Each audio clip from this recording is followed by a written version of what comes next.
my god. You're so awesome, Lawrence Lim. It's Lawrence Lim with the W. Eddie desperately wanted to make love with this really cute, really hot girl in his office, but unfortunately she was dating someone else. One day Eddie got so frustrated that he went to her and said, "I'll give you $100 if you let me make love to you." The girl looked at him, then said, "No." Eddie said, "I'll be real fast. I'll throw the money on the floor, you bend down, and I'll finish by the time you've picked it up." She thought for a moment and said that she would consult with her boyfriend. So she called him up and explained the situation.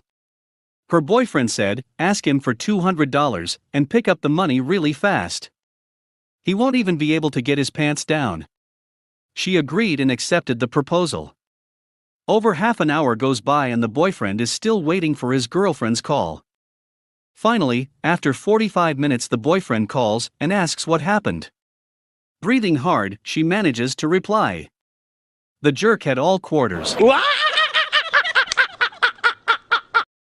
10, 9, 8,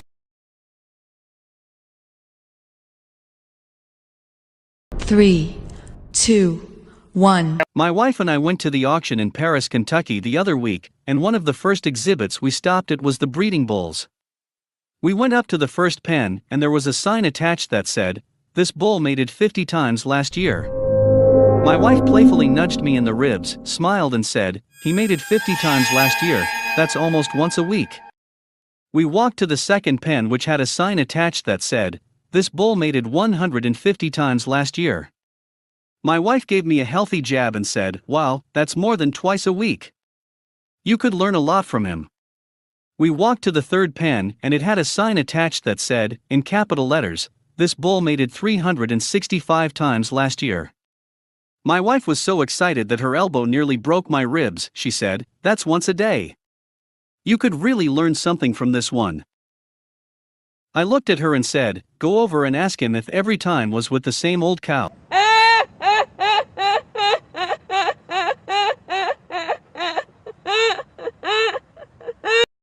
10, 9,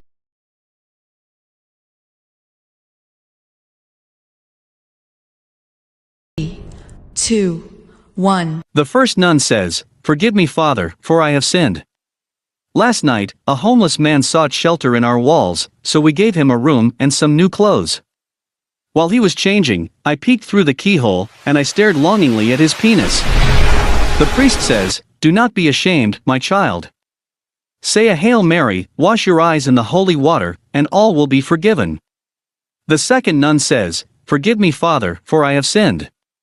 I snuck into the room, and I took his penis in my hand. The priest says, 'Do not be ashamed, child. Say a Hail Mary, wash your hands in the holy water, and all will be forgiven.' The fourth nun cuts in front of the third nun. The third nun cuts back in front of the fourth nun. The fourth nun tries to cut in front of the third nun again, and they get into a hair-pulling fight. The priest sees the commotion and yells, 'Sisters, stop this at once. What has come over you?' The fourth nun points to the third nun and says, 'I want to gargle the holy water before she washes her ass in it.'"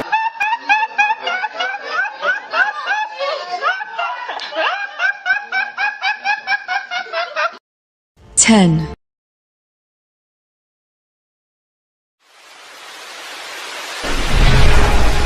3, 2, 1. A man went to the doctors in an awful state. Cuts and bruises to his face and a suspected broken arm. "What happened to you?" asked the doctor.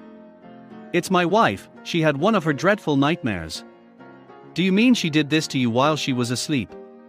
"Oh no, doctor, it was when she shouted out in her sleep, 'Quick, get out, my husband is coming home.' The shoutings woke me up and without thinking, I quickly jumped out of the window."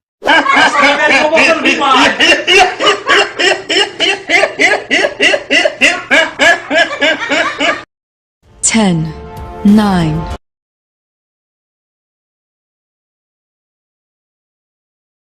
3, 2, 1. After picking her son up from school one day, the mother asks him what he did at school. The kid replies, "I had sex with my teacher." She gets so mad that when they get home, she orders him to go straight to his room. When the father returns home that evening, the mother angrily tells him the news of what their son had done. As the father hears the news, a huge grin spreads across his face. He walks to his son's room and asks him what happened at school. The son tells him, I had sex with my teacher. The father tells the boy that he is so proud of him, and he is going to reward him with the bike he has been asking for.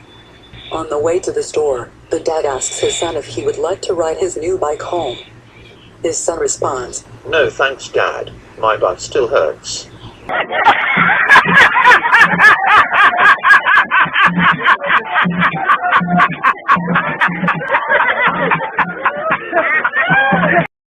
Ten, 9,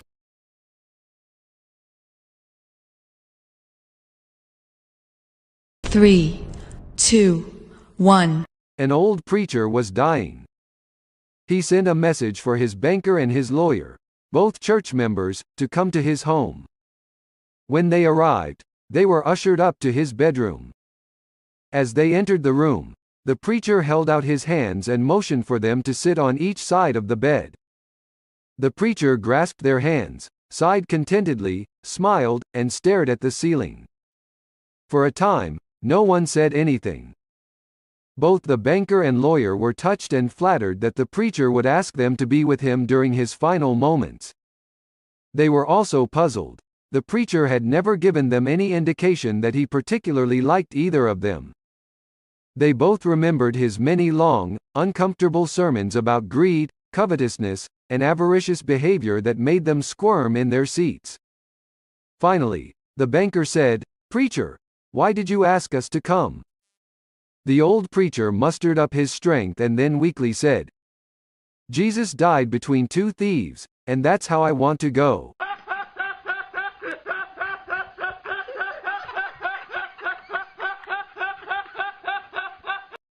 Ten, 9,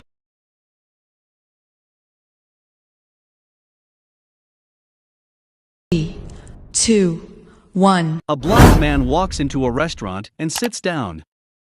The waiter, who is also the owner, walks up to the blind man and hands him a menu. "I'm sorry, sir, but I am blind and can't read the menu. Just bring me a dirty fork from a previous customer, I'll smell it and order from there." A little confused, the owner walks over to the dirty pile and picks up a greasy fork. He returns to the blind man's table and hands it to him. The blind man puts the fork to his nose and takes in a deep breath. "Ah, yes, that's what I'll have, meatloaf and mashed potatoes." Unbelievable, the owner says to himself as he walks towards the kitchen. The cook happens to be the owner's wife, and he tells her what had just happened. The blind man eats his meal and leaves. Several days later, the blind man returns, and the owner mistakenly brings him a menu again. "Sir, remember me?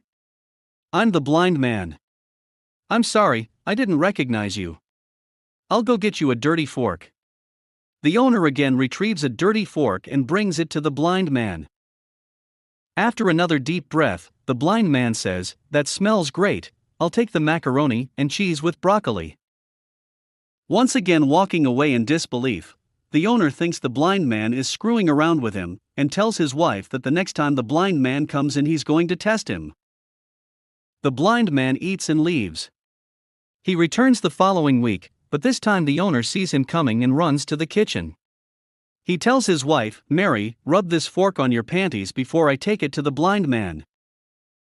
Mary complies and hands her husband the fork back. As the blind man walks in and sits down, the owner is ready and waiting. "Good afternoon, sir, this time I remembered you, and I already have the fork ready for you." The blind man puts the fork to his nose, takes a deep whiff and says, "Hey, I didn't know that Mary worked here." Next!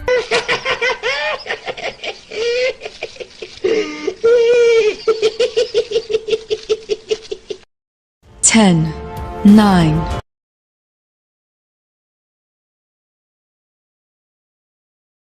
3, 2, 1. A college professor is experiencing a slowdown in his sex life with his wife. So he is trying to figure out how to spice it up. He is hearing that there is a foreign student who has a lot of luck with girls on the campus, so he decides to ask him for advice. Paulo, how are you doing it? Well, professor, right before I am about to do it with a girl, I whip my junk out and slam it on a wall 3 times. Girls love it for some reason. The professor decides to take the rest of the day off to surprise his wife and have a romantic afternoon. He comes home and hears that his wife is taking a shower. He undresses and walks into the bathroom. There is steam on the shower glass, so his wife is not seeing him just yet. He whips out his package and slams it on the glass shower door 3 times. His wife jumps up and down excitedly. Paulo, is that you?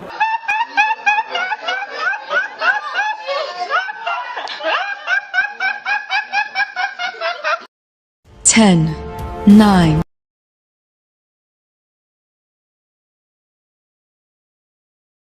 3, 2, 1. 3 old-timers were relating their most exciting experiences. The first, a retired sheriff, described the terrifying excitement of a shootout with Bonnie and Clyde back in his younger days. The other gents nodded and agreed that, indeed, would have been exciting. The second, a retired fireman, related the tale of a huge fire at the university several years back. There were flames, fire trucks from several area fire departments, but the most exciting part were the naked co-eds jumping from their dorm windows into his arms. The other gents agreed that had to be a very exciting time. The third guy started, I was an undertaker. One night I got a call to pick up a body that was under a sheet in a hotel room. When I got there, the guy had a huge erection.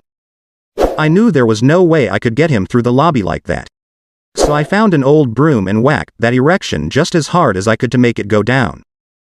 The retired fireman asked, so, how was that exciting? The undertaker answered, well, you see, I was in the wrong room.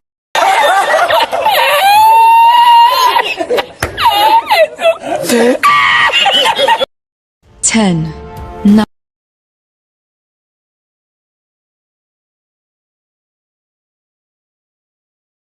2, 1. A man and woman had been married for 30 years, and in those 30 years, they always left the lights off when having sex. He was embarrassed and scared that he couldn't please her, so he always used a big dildo on her. All these years, she had no clue. One day, she decided to reach over and flip the light switch on and saw that he was using a dildo. She said, I knew it. Asshole. Explain the dildo. He said, explain the kids.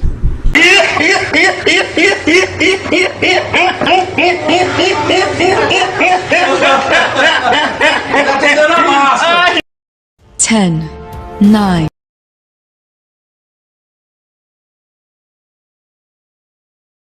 3, 2, 1. An old man, Jesus, and Moses were all playing golf. Moses steps up to the tee, takes his swing and kerplunk. The ball landed right in the water drift.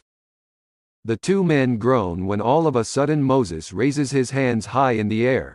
The water parts, and he walks through the separation, takes his swing and makes the hole on the second shot.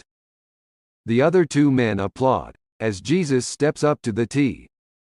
Taking his swing, the ball plunks into the water ahead. Moses's and the old man's groaning halt though, when Jesus walks on top of the water to just above the ball. Taking his swing below the water surface, he hits the hole on the second swing. The old man steps up to the tee and takes his swing, but just as the ball is about to land in the water, a large fish jumps up and swallows the ball. Then, just before the fish is about to dive back into the water, a mighty eagle swoops down and grabs the fish, soaring off into the sky. Suddenly a lightning bolt flashes through the sky, almost hitting the eagle. The eagle drops the fish. The fish lands about 4 foot away from the hole. As the fish hits the green, the ball pops out of its mouth and rolls into the hole, making it a hole in one. Just then Jesus spins around, hands on his hips and yells, "If you're going to show off, we won't play golf with you again, Dad."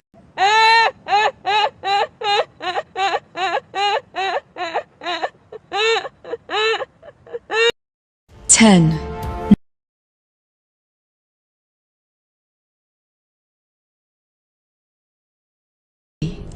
2, 1. So Billy's teacher is warned at the beginning of the school year not to ever make a bet with Billy unless she is absolutely sure she will win it.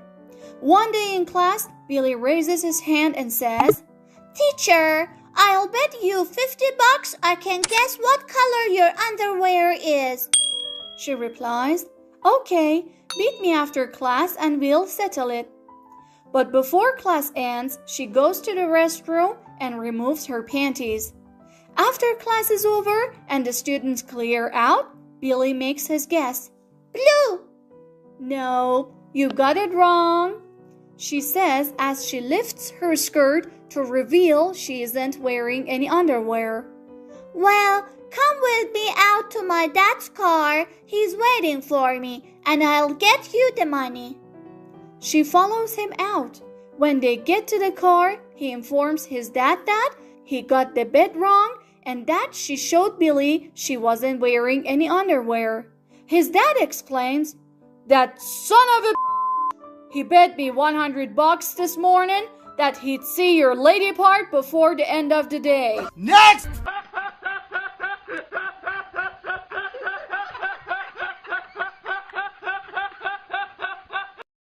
10, 9.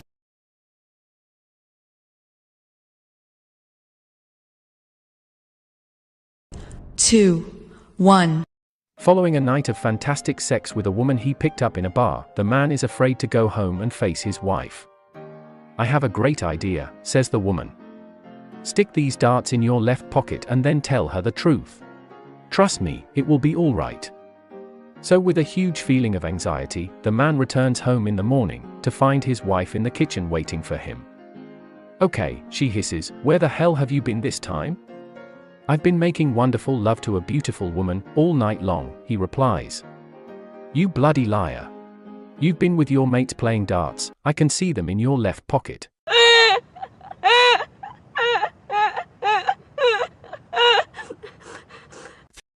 Ten,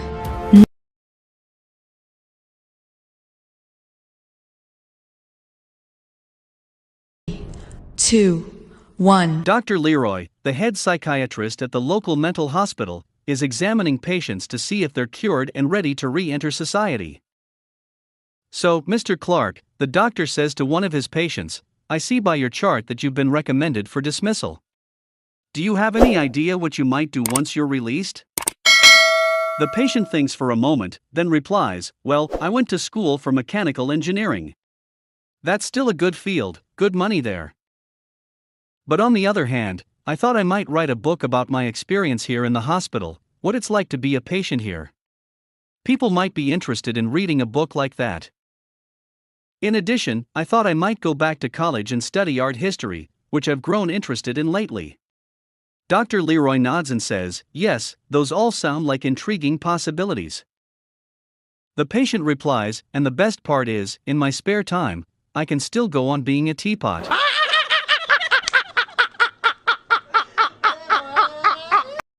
Ten, 9.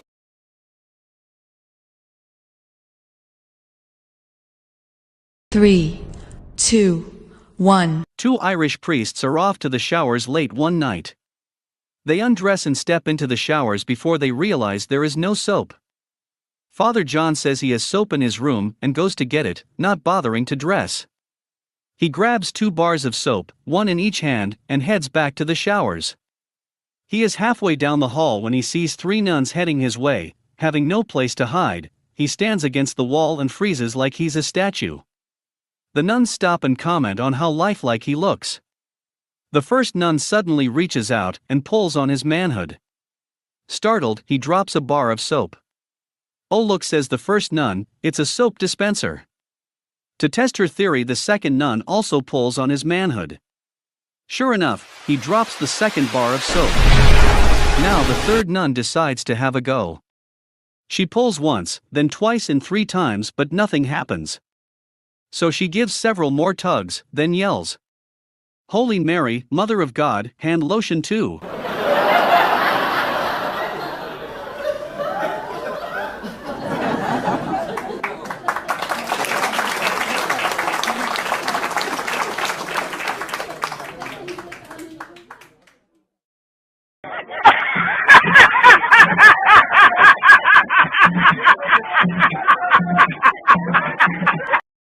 10,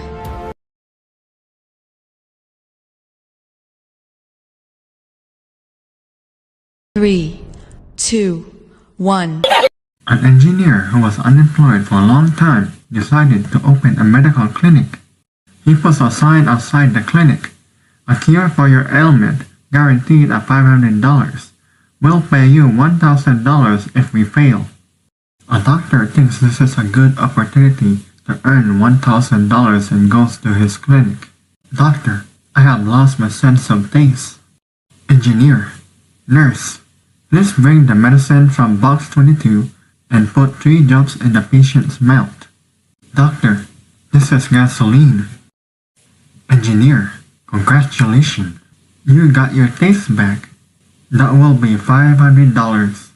The doctor gets annoyed and goes back after a couple of days later 2 days later. to recover his money. Doctor, I have lost my memory. I cannot remember anything.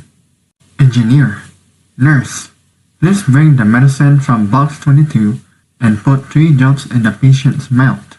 Doctor, but that is gasoline. Engineer, congratulations. You got your memory back. That will be $500. The doctor leaves angrily and comes back after several days, more determined than ever to make his money back. Doctor, my eyesight has become weak. Engineer, well, I don't have any medicine for this. Take this $1,000, passing the doctor a $500 note. Doctor, but this is $500. Engineer, congratulations. You got your vision back. That will be $500.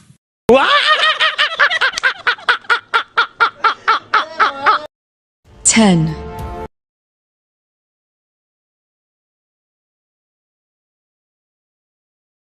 3, 2, 1.